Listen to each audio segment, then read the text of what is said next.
Hello everyone, and thank you for coming today for our panel discussion. I'd like to thank the Rockefeller Center for allowing this panel to happen. Today we're here for the Dartmouth Develop panel, which will be talking about entrepreneurship. Today we have Nick Toronto, who's on screen, class of '06. We have Bill, who's class of '78, and we have Steven, who's class of '09. So the format, the way it's going to work, since Nick has a little less time, I'm gonna ask him a few questions first, then open it up to Q&A with Nick, and then we'll get to our other speakers because Nick has to get off at 4:50. So a little background really quick. We have Bill, who is the president of Soliflect Energy. He's class of '78. The company develops heliostats and PV trackers. He graduated from Dartmouth summa cum laude, is a Rhodes Scholar, and a PhD economist. His early year was with international consulting for 10 years with various international organizations, including the USAID, UNICEF, and the UN Food and Agricultural Organization. And now he runs a solar company. Next, we have Steven Rainitz, who's a class of '09. He earned his AB and BE from Dartmouth, and concurrently in 2009. After graduating, he entered the PhD track at Thayer as part of the second ever class of incoming Innovation Fellows. Steve has been involved in the development of more than a dozen medical devices and related technologies, for which he has helped author more than half a dozen accepted or pending patents.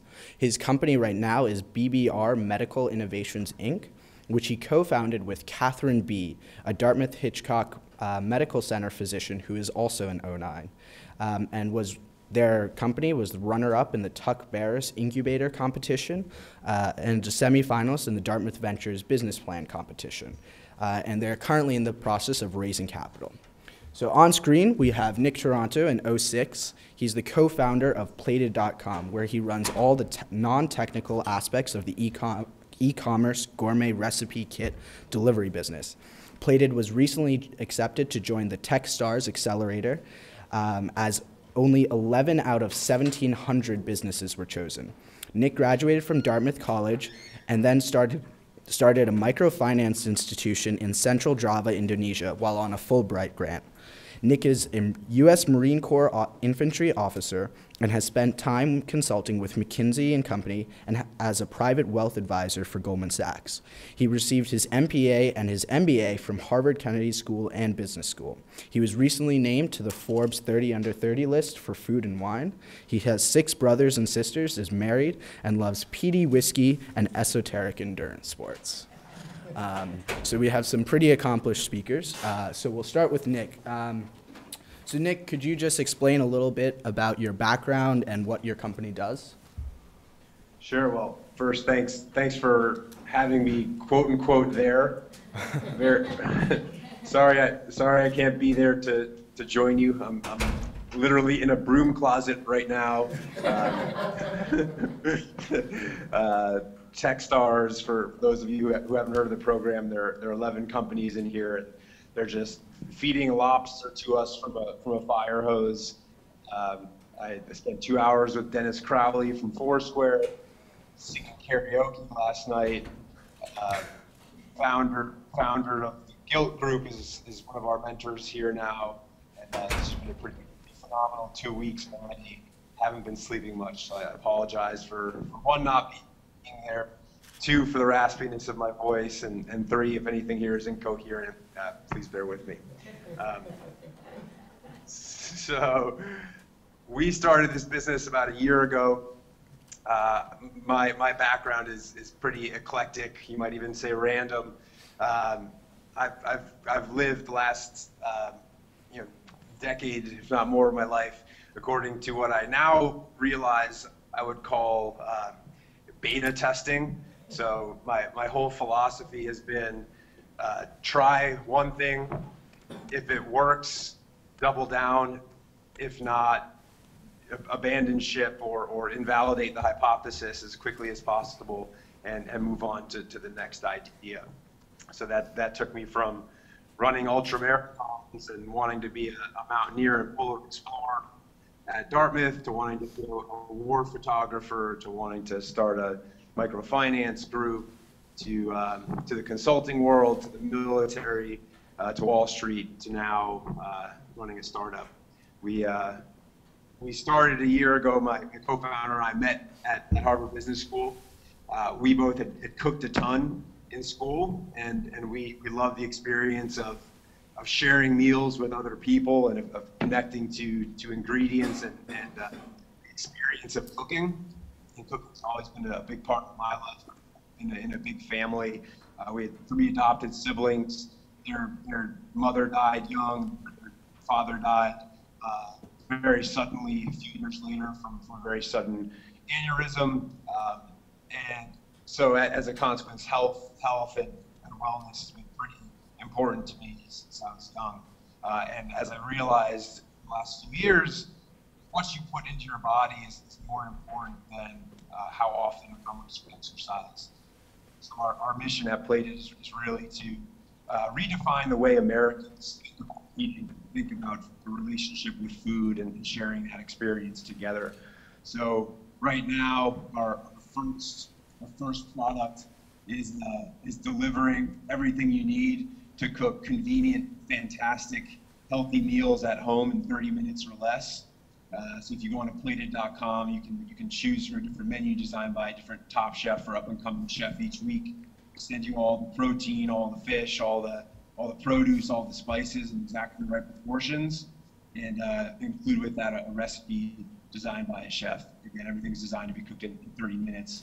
So this is, again, playing around making cooking and healthy eating as convenient as possible for as many people as possible.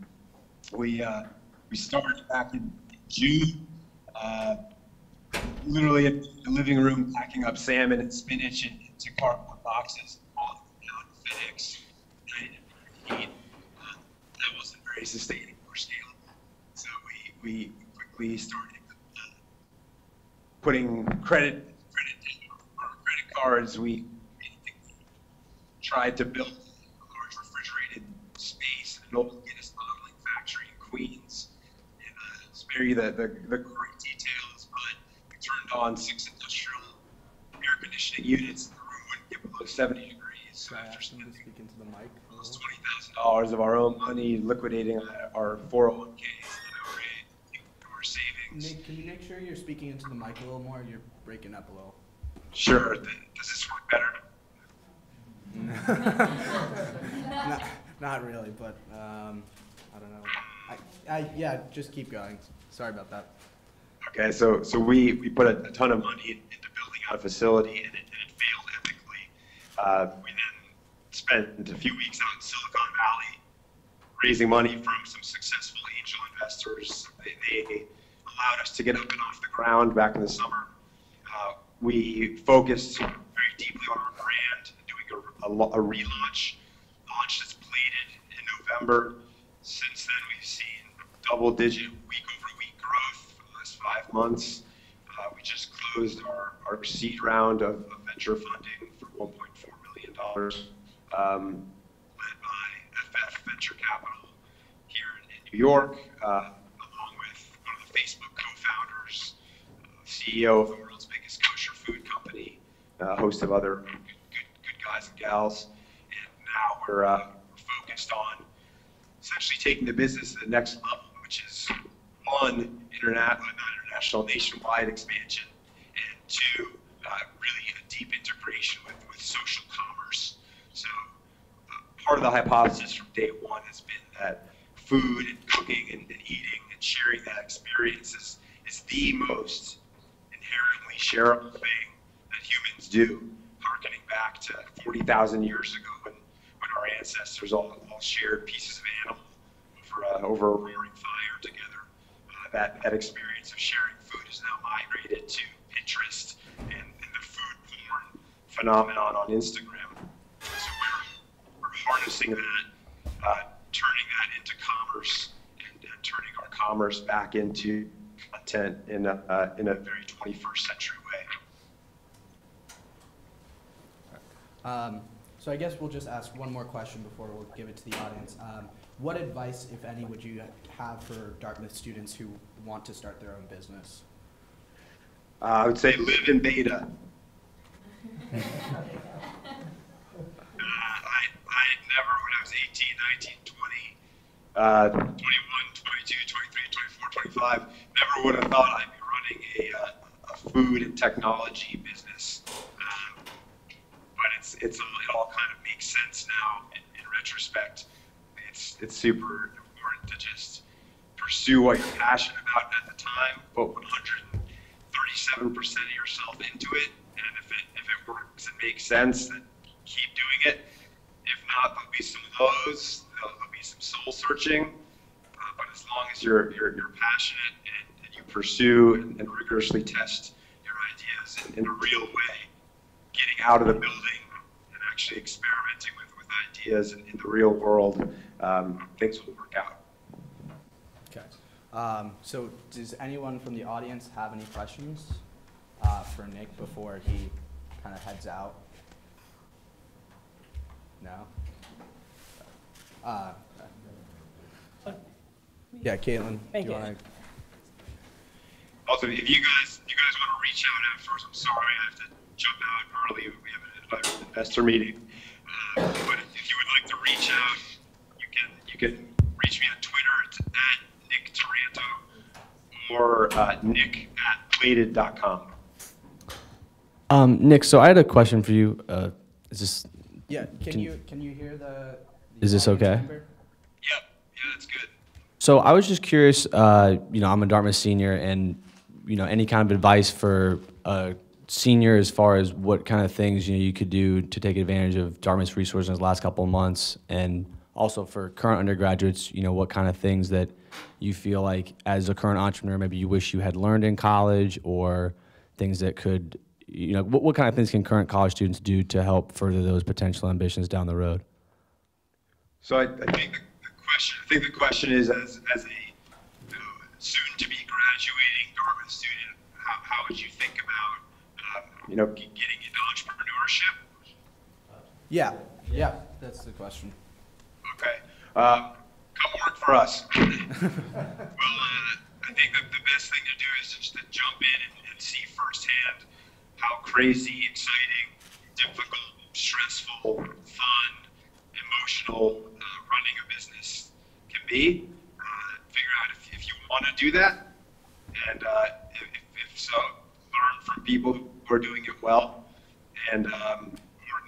We might fail and not be around 6 months, 12 months from now, but it'll be a great experience either way. I just say, if not for us, go work for some startup, some company, some organization that's doing things you admire, in a way that you admire, at least externally. Go see what that looks like. Ideally, figure out what right looks like as early as possible, or figure out what wrong looks like, so you can then try and fix it. Caitlin, another question?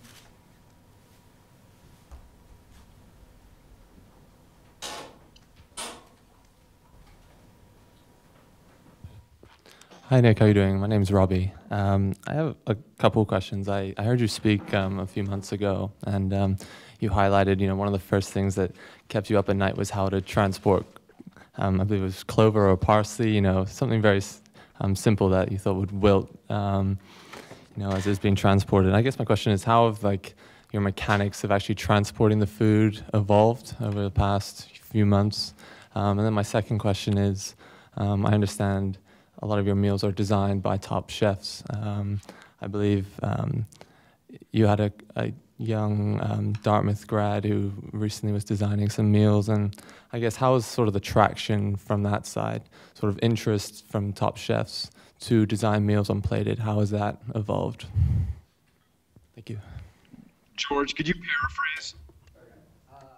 Two questions. First was so the audience member had heard you speak before and heard how you had troubles with transporting the food so that it was refrigerated. So how did that evolve? And how has the traction gone with top chefs signing up to provide gourmet recipes?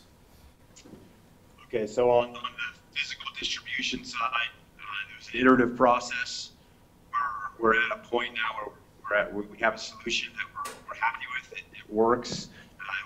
We lean on FedEx for logistics and delivery.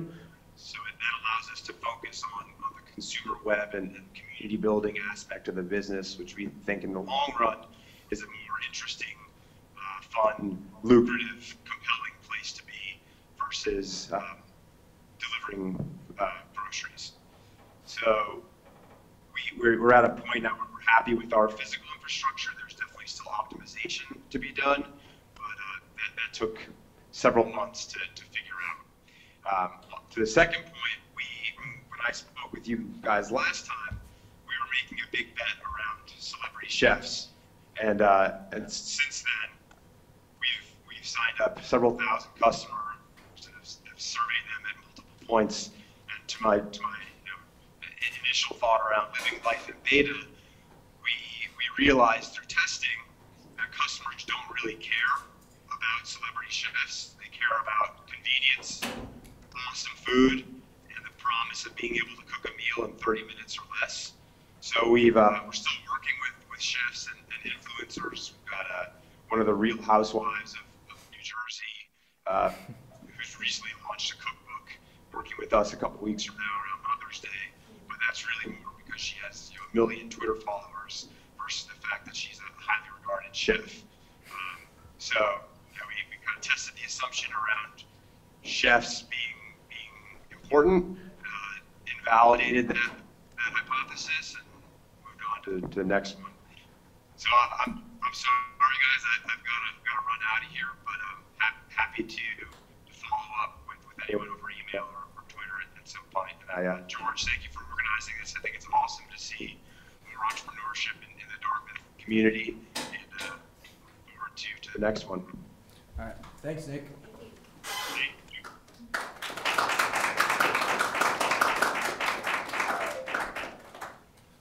All right. So now to the speakers that are actually here. So Dr. Bender and Stephen, could you please provide a little background about yourselves and what your company does? Sure. So I guess I'm the senior member of the entrepreneurs here. Graduated a couple years ago from Dartmouth. Have quite an eclectic background, and I guess that's pretty common with a lot of entrepreneurs. Ended up with a PhD in economics that I got in England, and then spent about 10 years working internationally, largely around food and nutrition on the economic issues, policy issues around food and nutrition, mostly in developing countries, and that was primarily in Africa and a little bit in South Asia. And in long roundabout ways, these things tend to happen. Ended up, I've run a number of businesses. So for the last 20 plus years, you could say as a serial entrepreneur. In the 90s, had a pretty successful e-commerce business where we analyzed e-commerce websites, and we're one of the first ones that tied all the web data into the back-end order systems. It was in early days of the web when people were buying things on the web, and there was literally companies were printing off orders from web orders and then running them physically across the room and entering them in a legacy order entry system. And they had no idea of actually what they had the website, but they didn't actually know what was bought on the website. So those are interesting days. More recently, for the last 6 years now, we've been working on a solar energy startup where we've developed a whole new design of a technology. Initially what's called heliostats, and heliostats just a big mirror that follows the sun, reflects the sun to a stationary spot.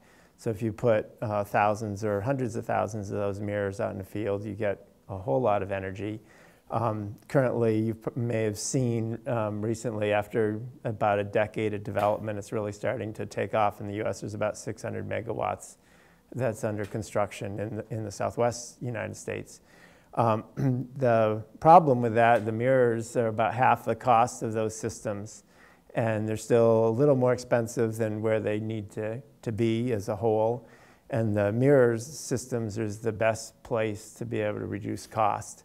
So what we've done is the mirrors themselves are not that expensive, but what's expensive is taking a mirror and holding it up outdoors And if you think on a windy day, you have this big mirror and you start shaking around like this and you're trying to reflect the sun 500 meters away, you just plain miss your target. So traditionally, there's a big amount of steel behind the mirrors, and that's what stabilizes everything. And then you have a big windstorm that's also, so the structure behind the mirrors is the expensive part, and there's a whole lot of steel there.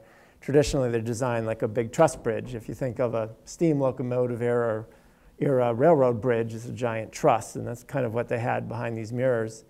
We flipped that on the head and designed it like a suspension bridge. So we use a cable system that now stabilizes all those mirrors.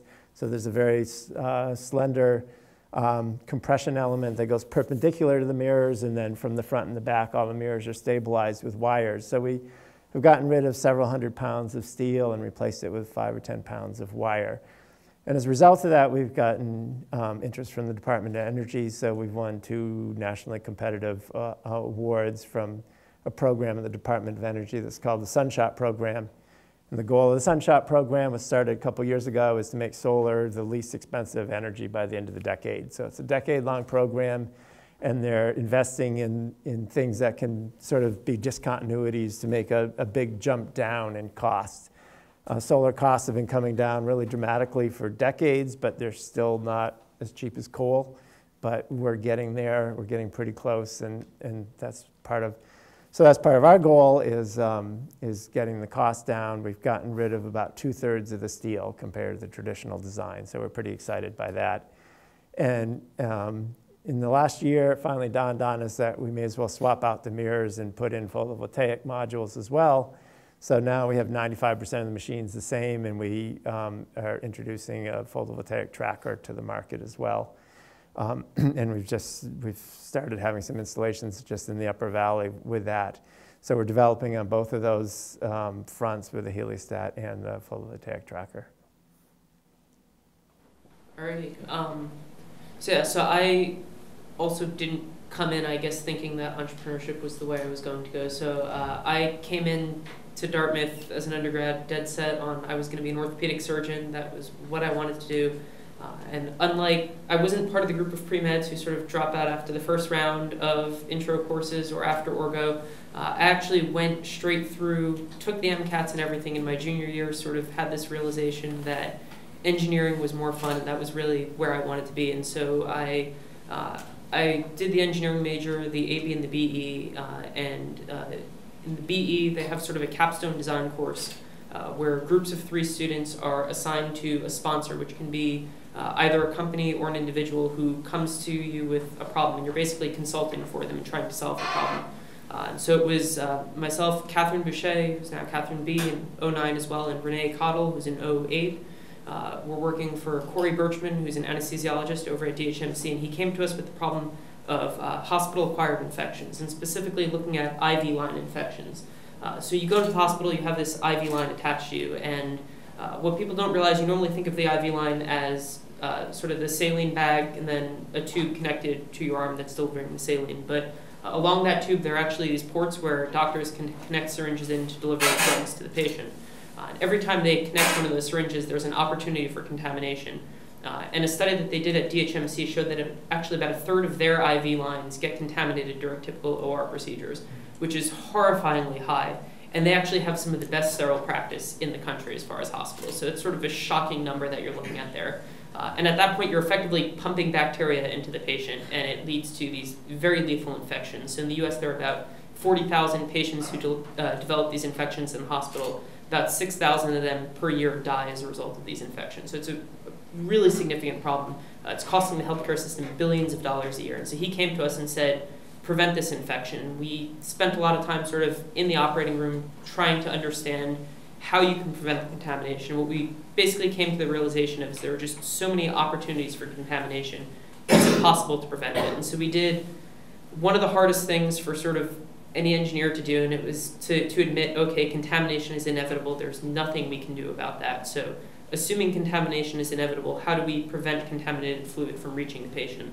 And so we developed a device as part of this class that basically sterilized the IV fluid before it reached the patient, and it ensured that everything reaching the patient was sterile and safe. And as part of that class, we sort of did the initial validation, demonstrated that it worked.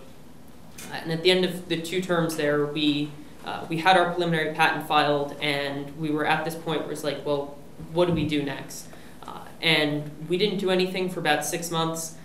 I stayed on at Dartmouth originally in the master's program, and in the middle of the fall of my first year of my master's program, I learned about this program that Thayer was just starting up, which is called the Innovation PhD program. And it's a normal PhD program with a normal thesis, plus some courses in business, a few courses in sort of the law side of things, understanding intellectual property law, corporate law, things like that. And I was encouraged to apply to this program because they were just getting into their 2nd class of people, and they were really looking for people who had ideas that had some potential. And we had this patent that was sort of pending, but no one, we weren't actually doing anything with it. So I decided to apply to that program. I was accepted into it. And what I learned once I was accepted, it's really an awesome, awesome idea for a program. So you get to do the thesis, the academic side of things, which is really what I love and where I see myself going in the long term. But in addition to that, we're funded entirely by Thayer, and we're only actually required to work on our thesis work a little more than half the time. Beyond that, it's sort of, we're free to pursue what we want to do. And so I'm in this position where I'm getting paid by the engineering school, and I can do what I want with some of that time. So I realized that this is sort of the perfect opportunity to take this idea and take the risk and see where it goes, because I'm in this position where if it doesn't work out, there's nothing lost. I'm still in the PhD program. So I decided to sort of see where it went. And I sat down, started doing some of the numbers, and realized, wow, we have something here that has some real potential. And so I got in touch with Catherine. We hadn't really been in touch for about 1.5 years. Said, hey, how do you feel about starting this back up? And so we started our company around it, and we're not in the successful entrepreneur stage right now. We're in the sort of bootstrapping it along right now. And so we've been in a couple of business plan competitions, have gotten some great feedback on things from that side, but we're sort of in the actively searching for funding stage. So I can't tell you about what it's like to be a successful entrepreneur. I can tell you what it's like to be a student trying to get into entrepreneurship and sort of being actively in that world right now. So that kind of touches on the next question. The next question is, what are some of the challenges, the biggest challenges you've faced, and what have you learned from those challenges? So, yeah. Well, if you don't like challenges, you shouldn't be an entrepreneur. So, you fundamentally are kind of starting with a blank slate, and from there you try to create a business. So everything has to be done. So that's one of the challenges is, how do you get the time, the resources, putting all the pieces together to be able to create a business, as well as getting a viable idea and technology and all these various pieces. I think a piece that probably a lot of people thinking of entrepreneurship don't think about, because those pieces are kind of relevant, is being an entrepreneur is really a pretty big roller coaster. And there's can be times of sort of sheer terror and sheer joy and excitement and amazing fun. And you don't usually hear about that, but it's emotionally challenging to be an entrepreneur, because there's times where you think, wow, this is the best idea on the planet, and it's really exciting, and we're going to conquer the world with this. And it can be 10 minutes later, we're suddenly like, this is that exact opposite. You get one email, and it can suddenly flip you the other way, and you, some big customers or an investor or whatever, suddenly things can change really dramatically in a short time. So that's a big piece of it, is just sort of that, understanding yourself and understanding how you deal with these things and dealing with the ups and there's a lot of ups and downs in a business on a daily, hourly, minutely basis. So that's a part that people often don't think about and should really think about carefully. And what's your support structure around that when you have those things happen? And a lot of entrepreneurs, when you're starting out, at some point you're pretty exposed, whether it's financially or a lot of times financially you get very exposed, and that can be terrifying at times. Like, what happens if this goes away? Then it can be a big problem. It can really set you way back in your life plan. So those things are something to think about before you start a business, for sure. I'd have to agree with the sort of that terrifying step into things, where even in the position that I sort of talked about, there's not just the financial risk, there's the time risk. You can sort of, when you have an idea, you can spend all the time you want sort of thinking about it and toying with it, but there's that moment where if you really want to make it go forward and not have it just sit on the table for 10 years, you actually have to decide, this is something I really want to do, we're going to go forward with it. And that's a really scary sort of step to take, to decide to sort of jump in head first and just go for it. And that was definitely tough for us, and we spent a lot of time sort of kicking it around. And like I said, we had the patent filed already for 1.5 years before we actually got motivated to go ahead with it, and that was definitely tough. The other thing that I would say, and I'm going to steal a line from Greg Fairbrothers, who is with the Dartmouth Entrepreneurial Network. One of the things he always talks about in his classes is killing the baby, as he says. So your project is your baby, and you fall in love with it. And the fact of the matter is, most ideas, technology ideas, projects like that aren't going to succeed in the market. And every inventor sort of falls in love with your idea, and you convince yourself that you have the greatest thing in the world, but you don't understand why no one else can see that. And so there's that challenge of understanding how other people view your project and sort of killing the mentality of, this is my project, I'm in love with it, and actually looking at things objectively. And that's definitely challenging. So some of the other things that I've worked on, we've sort of scrapped and tossed to the side, where we're like, okay, this is a good idea, but there's no market for it, or there's a big market, but in medical devices there's regulatory hurdles, and realizing that, okay, this is a great technology, great market, but there's no way the FDA is going to approve this realistically in the next 10 years, so we can't invest the time in it. So that's definitely hard as well, is looking at that objectively. So along the way, who did you turn to for mentorship and advice, if at all, or what did you? How'd you deal with that stress, I guess? Well, it's always good to have a good support system out there, and it varies with the kind of challenge, and different stages of a business have different challenges. At a really early stage, with one of my earliest businesses, I was in I think it was actually organized by SCORE, the small business administration group that can give business help.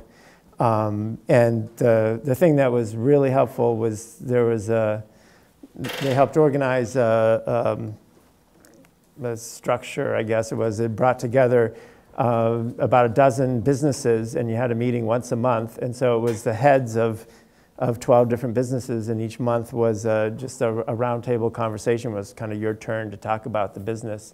But it was actually some of the other businesses' turns that were the most useful, because someone would just bring so when it was somebody's turn, you got to bring a particular business problem you had to the table.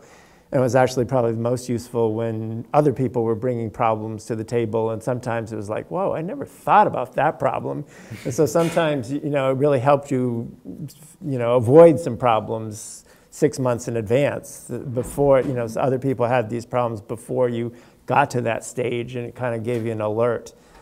So that kind of thing, like some kind of network with other entrepreneurs is really, really useful.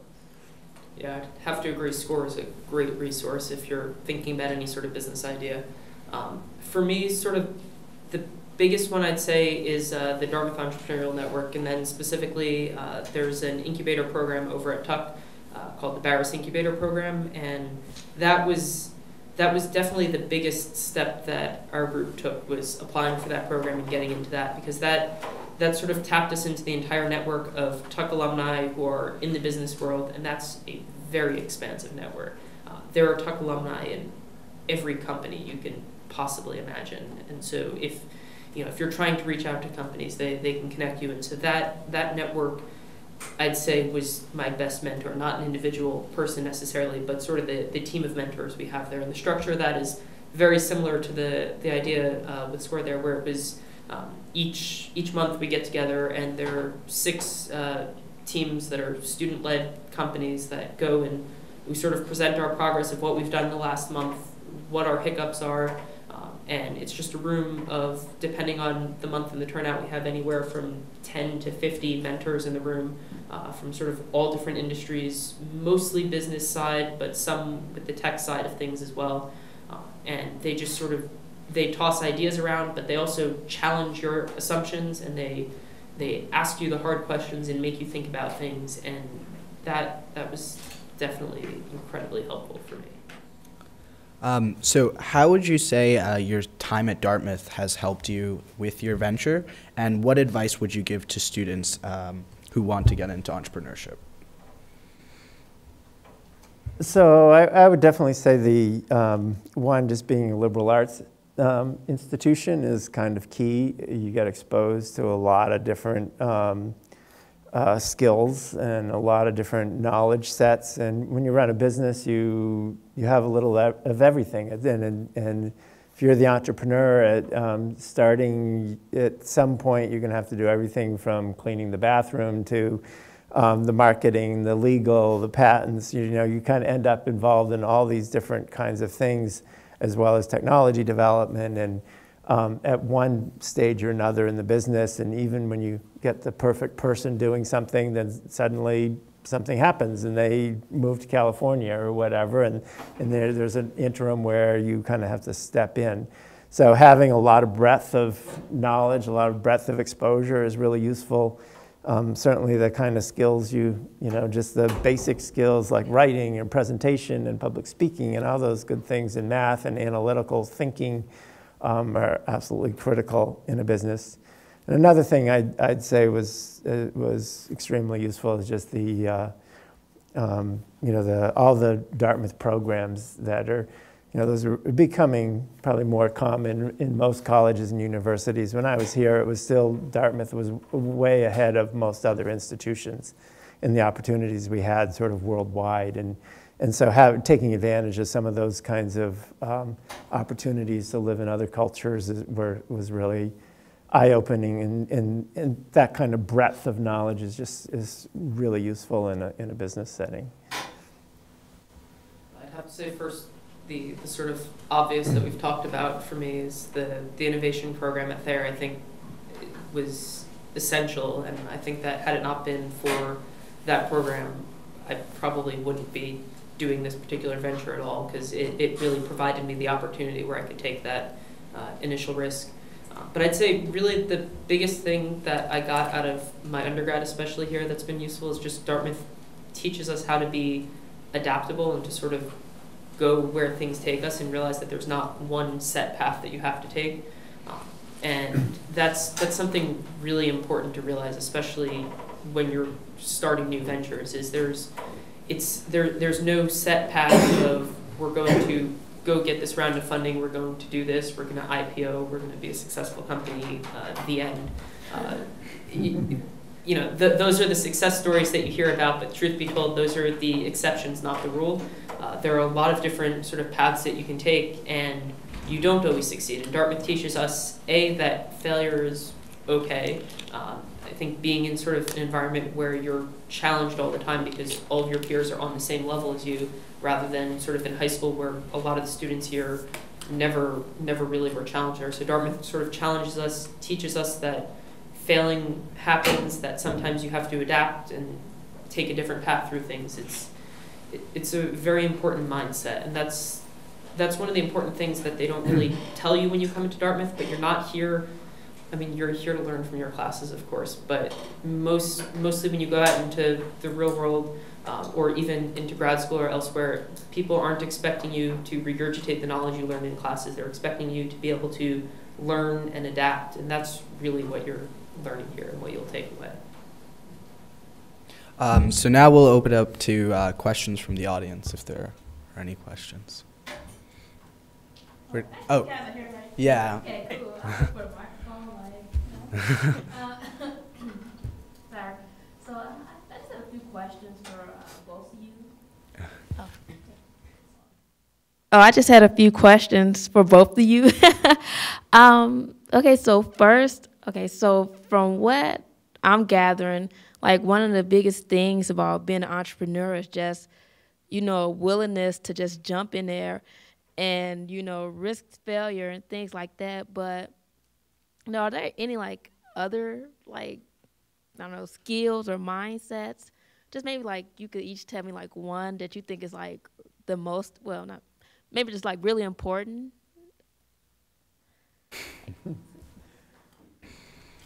Gosh. It's hard to come up with one thing because, I mean, fundamentally, when you start a business, there's a really big breadth of things that you need to do. Of course, there's several paths in starting a business, and what gets the most attention is the venture capital funded route and if your goal is to be a billionaire, well, okay, that's probably the only choice you have. But it's actually a really small percentage of all businesses are started that way. And so when you start a business, whether it's one person or a small group of people, at the beginning, there's a really big breadth of things to do. Even just, when you form the legal formation of a business, you have to get the right, corporate structure and things, or whatever it is. So I'd say, I mean, it's more a breadth of skills that's important than any one particular skill. I guess the one thing is sort of perseverance.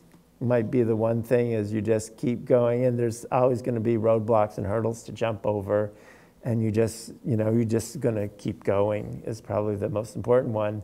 You just, and maybe the second most important is, as we heard earlier, is sort of listening to what the world is telling you, is actually trying to really be honest about the feedback you're getting, whether it's from the market or from the product you're offering, or, you have to adapt to what's happening in the external environment. So that's also really critical.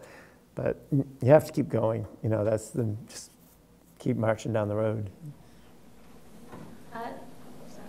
I'd say a willingness to learn to do anything. So you're not going to come in with all of the skills necessarily, but you'll pick them up as you go. So you have to be able and willing to learn as you go.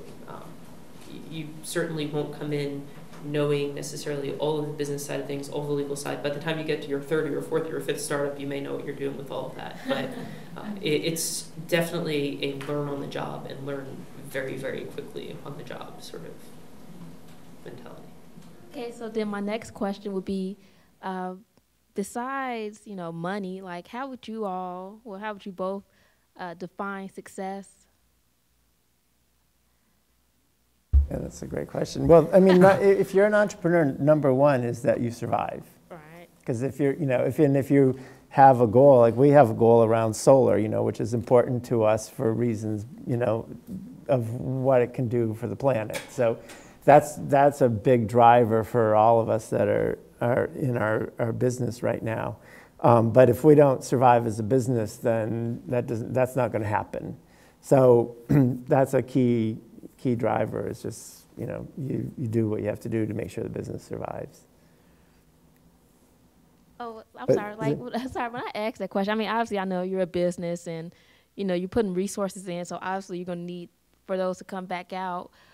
But when I was talking about success, like, is there any, like, I don't know, higher ideal for you all? Like, for instance, for Nick, I mean, obviously, besides the money would be, connecting people and, connecting them to food and things like that. Like, so I was wondering, I guess, maybe, like, is there a higher ideal for you when it comes to your business? Like, there's, like...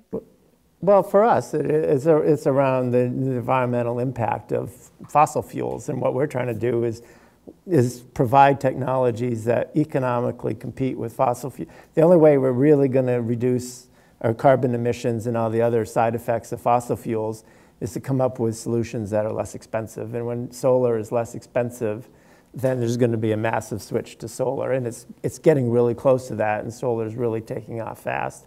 But that's the main driver for us, is just the environmental import of what we're doing, and that's a big driver. and sort of everyone on our team is just excited about that piece of what we're doing. So that's, for us, that's a key driver in our current business. But also, trying to create something that's fun to do, that we like. We like to go to work. We have a team. We like to, that we enjoy each other, and we feel like we're making forward progress, and we're, creating a good team is certainly a big piece of making a good business. I would say for the, sorry. Yeah, go ahead. I'd say for the sort of medtech world, one of the big measures of success is definitely actually getting to market. So one of the most frustrating things is you read in the New York Times health section this new discovery that was made at a university and how it can cure this or save that. And 10 years later, you look back and whatever happened to it, it never made it out there. Because for any sort of medical device, you have to get through the regulatory hurdles, you need to get through the FDA. And that's a big challenge for the medical world. And beyond that, you need to be able to show that it's cost effective and that someone is actually going to pay for this. And so there are a lot of things out there that have the potential to save lives or cure diseases that never make it to market because they can't prove safety and cost effectiveness to the degree necessary to actually make it to market. So that's definitely the big driver for us, is we've got this technology that we know has the potential to save lives, but only if it actually gets into the operating room. So for me, that's going to be the measure of success, is the first actual device that we see there operating in the hospital that's not just laboratory or sort of clinical trial testing, but real implementation. Because once it's out there, a lot of the medical devices sort of sell themselves to some degree once you get them past all those hurdles. Okay, well, thank you. Other questions? No. All right. So, like, you guys are both obviously Dartmouth undergrads. What did you guys do in your time here? Like, what was maybe one of, if you, each of you could share one of your most meaningful experiences as an undergrad? Well, it was just sort of the general excitement of the opportunities that are here. I mean, it's hard to pick out one thing, but it was, as it still is, it was, academically was really challenging and really exciting, and the breadth of people that you got to know was wonderful and still is wonderful decades later. A lot of good friends that stay for a long time. I was very active in sort of outdoor kinds of activities. That was important to me. So the strength of the outing club and just all the, even outside, just it was having a really active, energetic student body was really important. There was always something active, exciting, fun to do. There's just, you got a lot of exercise just because, people, you walk down the hall and say, hey, let's go out and do this or this, and it might be something you've never done before.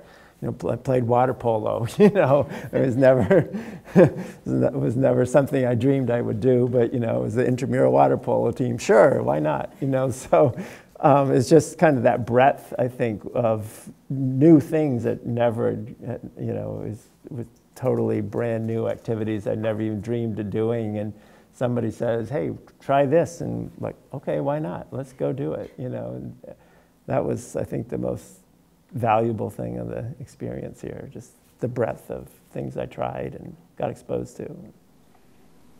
I definitely have to agree with that. I've doing the AB and the BE in 4 years is sort of like double majoring in engineering, which sort of defines having no life outside of the engineering building. So you sort of develop the social scene around the engineering school and you're living there effectively, but those opportunities to sort of go out and try everything else were definitely important for me, and I got involved in all sorts of random things that I never would have guessed I would have. So for example, I was teaching salsa dancing my senior year. I got into that, and if you had told me my freshman year that I was going to be doing ballroom dancing, I would have laughed in your face. But the sort of random things like that. So the water polo idea, something like that. All those different activities that Dartmouth has to offer, and just how welcoming everyone is in all of them.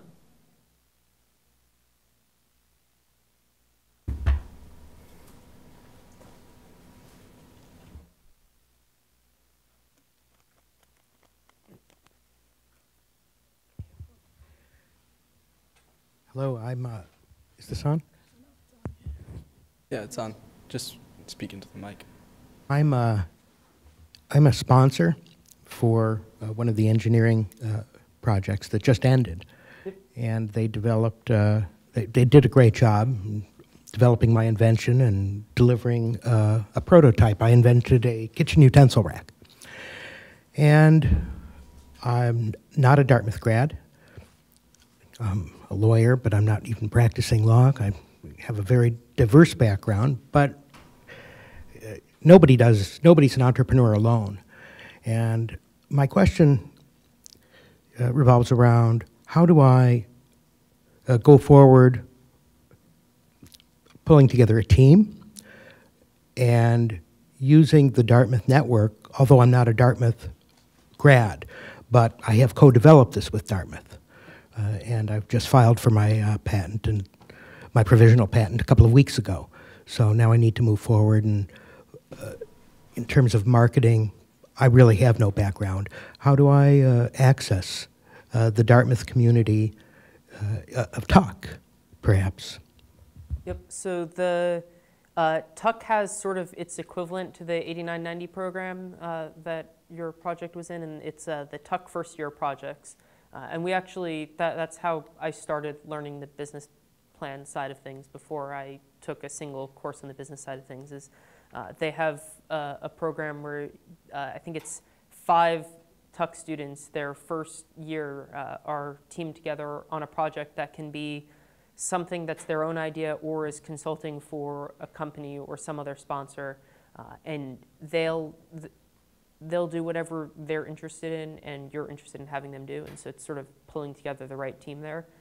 But that was incredibly useful for us, doing that initial market analysis, seeing whether there's a potential for this, and if so, is the market 40 million or 400 million, because that's a big difference when you're going to investors. And so that was incredibly useful for that. And as far as finding a team, that's a great way to connect with the Tuck students there. And that, I think you list the projects for that in the fall, and then they're worked on over the late winter and early spring. But that's definitely a useful way to tap into the Tuck network. Is there any other way that you suggest? I don't know how accessible the Dartmouth Entrepreneurial Network is for people working entirely outside of it. If you're still working with any of the Thayer students who are working with you, get in touch with Greg Fairbrothers. He's sort of the go-to person right now. Trip Davis and Tillman Gerngross are coming in, starting a new program. So Dartmouth is actually right now working on sort of consolidating all of the resources that we have on entrepreneurship, because there's an undergraduate incubator program, there's a Tuck incubator program. Thayer is sort of getting involved in the Tuck one, but everything is sort of scattered right now. And so they're actually starting a new office, I think, inside of the provost's office that's intended to pull together all of the entrepreneurial resources at Dartmouth. And so Trip Davis is going to be the one who's coming in to head that up. And they just announced that, I think, 2 or 3 weeks ago. So he's not actually here doing that yet. But I imagine he would be the person to talk to down the road, because he's going to be the one with access to all of the resources that Dartmouth has to offer. I would second going to to Greg Fairbrothers and the Dartmouth Entrepreneurial Network, and whether they could directly help you or not, they certainly can point you in a lot of directions. Another thing to consider is the business plan competitions. And there's some around here. There's certainly a lot in Boston. And kind of go early in the process, because most of those kinds of things, certainly the bigger ones like in the Boston area, they usually have a bunch of sort of public seminars leading up to the formation of any kind of teams. And it's a really good way to network. A lot of times they have just open times where you can give a 1-minute elevator pitch kind of thing. And if you have a good pitch, some really interesting people can show up and start having conversations with you. And it's a great way to sort of gauge some of the kind of interest that's out there, and potentially to find some team members. And actually, the one other thing that we both talked about a bit earlier is the local SCORE network. So SCORE is, I think, a national group, but their local mentoring group has experts, a lot of people who are successful and now retired or working part-time, who just sort of volunteering their time to mentor small businesses starting up, and they won't necessarily be interested in joining your team, but they'll be definitely there and happy to help you in helping you figure out what you need to think about, possibly getting you in touch with the right people. And so I would definitely look them up online and get in touch with them as well. Thank you. Any other questions? All right, then I guess thank you to our speakers.